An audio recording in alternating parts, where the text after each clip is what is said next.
স্বামী ভীষণ প্রতাপশালী, অথচ তাকে দেখলে মনে হবে আজ 10টা মধ্যবিত্ত বাঙালি ঘরের স্ত্রী। বলা হচ্ছে জোবাইদা রহমানের কথা। জোবাইদা রহমানকে ভাবা হয় বিএনপির আগামী দিনের কাণ্ডারি। তবে তিনি নিজে রাজনীতির থেকে সংসার এবং মানব সেবায় বেশি সক্রিয়। জোবাইদা রহমান জন্মেছিলেন সোনার চামচ মুখে নিয়ে। তার আত্মীয় স্বজনের তালিকাটাও আপনাকে বিস্মিত করতে বাধ্য। তার বাবা রিয়ার অ্যাডমিরাল মাহবুব আলী একসময় বাংলাদেশের নৌবাহিনীর প্রধান ছিলেন। পরবর্তীতে মন্ত্রী হিসেবেও তিনি দায়িত্ব পালন করেছেন। জোবাইদা রহমানের মা সৈয়দা ইকবাল মান্দো বানু বাংলাদেশের একজন প্রখ্যাত সমাজ সংস্কারক ছিলেন।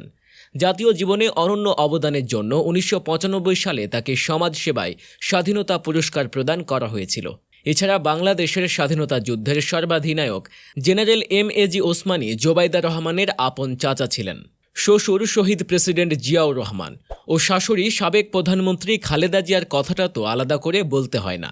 ছোটবেলা থেকে চিকিৎসা শাস্ত্রের প্রতি জোবাইদা রহমানের একটা কৌতূহল কাজ করত। তার ইচ্ছেও ছিল বড় হয়ে একজন নামকরা চিকিৎসক হবেন। মেধাবী জোবাইদা কৈশোরে জাতীয় বিজ্ঞান মেলায় প্রথম হয়েছিলেন। মাকে দেখে তিনি মানুষের জন্য কাজ করার অনুপ্রেরণা পেয়েছিলেন।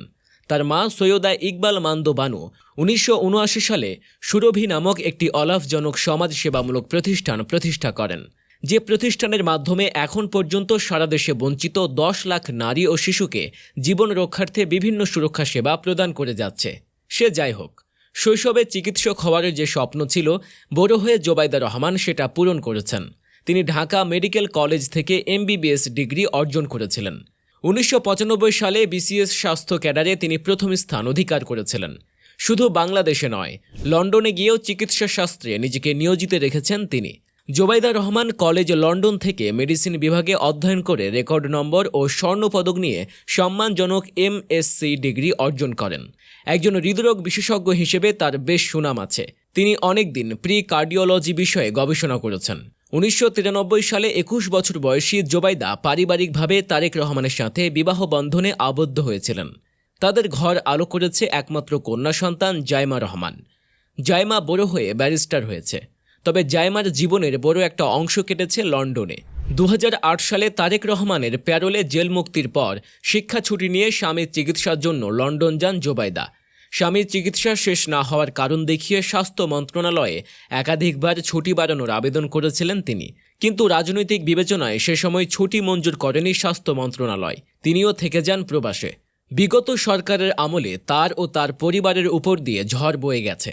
জোবাইদা রহমান ও তার মা সৈয়দা ইকবাল মান্দো বানুর বিরুদ্ধে 4,81,53,561 টাকার সম্পদের তথ্য গোপন ও মিথ্যা তথ্য দেওয়ার অভিযোগে কাফরুল থানায় একটি মামলা পুনরায় চালু করেছিল দুদক। স্বামী তারেক রহমানকে সহায়তা ও তথ্য গোপনের অভিযোগ আনা হয়েছিল জোবাইদা রহমান ও তার মায়ের বিরুদ্ধে। অথচ সুদূর লন্ডন প্রবাস জীবনে থেকেও জোবাইদা বাংলাদেশের মানুষের প্রয়োজনে সর্বদা সচেষ্ট থেকেছেন। বৈশ্বিক করোনা মহামারীতে গণস্বাস্থ্যের উদ্ভাবিত স্বল্পমূল্যের রোগ নির্ণায়ক কিট, খাদ্য সহায়তা ও ঔষধ সহায়তা সহ বিভিন্ন পরামর্শ দিয়ে করোনা আক্রান্ত অসহায় মানুষের পাশে দাঁড়িয়েছিলেন। এছাড়াও ঘূর্ণিঝড় ও বন্যায় ক্ষতিগ্রস্ত পরিবারের স্বাস্থ্যসেবা, সুপেয় পানির ব্যবস্থা, বসত বাড়ির জলবদ্ধতা নিষ্কাশনের জন্য মোটর ব্যবস্থা সহ বিভিন্ন দাতা সংস্থা ও ব্যক্তিকে দুর্গত মানুষের পাশে দাঁড়ানোর ক্ষেত্রে উদ্বুদ্ধ করেছেন তিনি। জোবাইদা রহমান জিয়াউর রহমান ফাউন্ডেশনের মাধ্যমে সারা দেশে বিশেষজ্ঞ ডাক্তারদের সমন্বয়ে স্বাস্থ্যসেবা প্রদানের জন্য খণ্ড খণ্ড মেডিকেল ক্যাম্প পরিচালনায় জনস্বার্থে ভূমিকা রেখেছেন। আর ধীরে ধীরে এভাবেই তিনি মানুষের দোরগোড়ায় পৌঁছে যাচ্ছেন, হচ্ছেন মানুষের আরও আস্থাভাজন।